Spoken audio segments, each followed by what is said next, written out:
సామెతల గ్రంథము 19వ అధ్యాయం. బుద్ధిహీనుడై తన పెదవులతో మూర్ఖముగా మాట్లాడు వానికంటే యథార్థముగా ప్రవర్తించు దరిద్రుడే శ్రేష్ఠుడు. ఒకడు తెలివి లేకయుండుట మంచిది కాదు, తొందరపడి నడుచువాడు దారి తప్పిపోవును. ఒకని మూర్ఖత వాని ప్రవర్తనను తారుమారు చేయును. అట్టివాడు హృదయమున యెహోవా మీద కోపించును. ధనము గలవానికి స్నేహితులు అధికముగా నుందురు, దరిద్రుడు తన స్నేహితులను పోగొట్టుకొనును.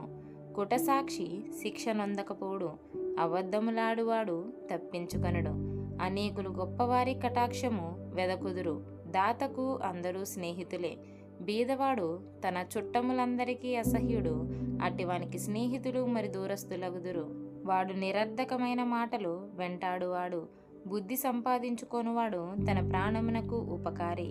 వివేచనను లక్ష్యము చేయువాడు మేలు పొందును. కుటసాక్షి శిక్ష నొందకపోడు, అబద్ధములాడువాడు నశించును. భోగములు ననుభవించుట బుద్ధిహీనునికి తగదు, రాజుల నేలుట దాసునికి బుద్ధిగా తగదు.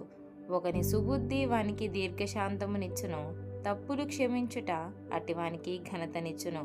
రాజు కోపము సింహ గర్జన వంటిది, అతని కటాక్షము గడ్డి మీద కురియు మంచు వంటిది. బుద్ధిహీనుడగు కుమారుడు తన తండ్రికి చేటు తెచ్చును, భార్య తోడిపోరు ఎడతెగక పడుచుండు బిందువులతో సమానము. గృహమును విత్తమును పితరులిచ్చిన స్వాస్యము, సుబుద్ధిగల భార్య యెహోవా యొక్క దానము. సోమరితనము గాఢ నిద్రలో పడవేయును, సోమరివాడు పస్తు పడియుండును. ఆజ్ఞను గైకొనువాడు తన్ను కాపాడుకొనువాడు, తన ప్రవర్తన విషయమై అజాగ్రత్తగా నుండువాడు చచ్చును. బీదలను కనికరించువాడు యెహోవాకు అప్పిచ్చువాడు, వాని ఉపకారమునకు ఆయన ప్రత్యుపకారము చేయును. బుద్ధి వచ్చునని నీ కుమారుణ్ణి శిక్షింపుము, అయితే వాడు చావవలనని కోరవద్దు. మహాకోపియగువాడు దండన తప్పించుకొనడు, వాని తప్పించినను వాడు మరలా కోపించుచునేయుండును. నీవు ముందుకు జ్ఞానివగుటకై ఆలోచన విని ఉపదేశము అంగీకరించుము. నరుని హృదయములో ఆలోచనలు అనేకములుగా పుట్టును, యెహోవా యొక్క తీర్మానమే స్థిరము. కృపచూపుట నరుని పరులకు ప్రియునిగా చేయును, అబద్ధికుని కంటే దరిద్రుడే మేలు.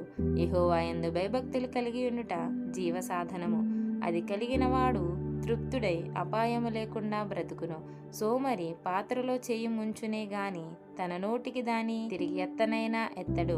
అపహాసకులు దండింపబడగా చూచి జ్ఞానము లేనివారు జ్ఞానమునొందుదురు. వివేకులను గద్దించిన ఎడల వారు జ్ఞానవృద్ధి నొందుదురు. తండ్రికి కీడు చేసి తల్లిని తరిమివేయువాడు అవమానమును అపకీర్తిని కలుగజేయువాడు. నా కుమారుడా, తెలివి పుట్టించు మాటలు నీవు మీరగోరితివా? ఉపదేశము వినుట ఇక మానుకొనుము. వ్యర్థుడైన సాక్షి న్యాయము నపహసించును, భక్తిహీనుల నోరు దోషమును జుర్రుకొనును. అపహాసకులకు తీర్పులను, బుద్ధిహీనుల వీపులకు దెబ్బలను నియమింపబడినవి.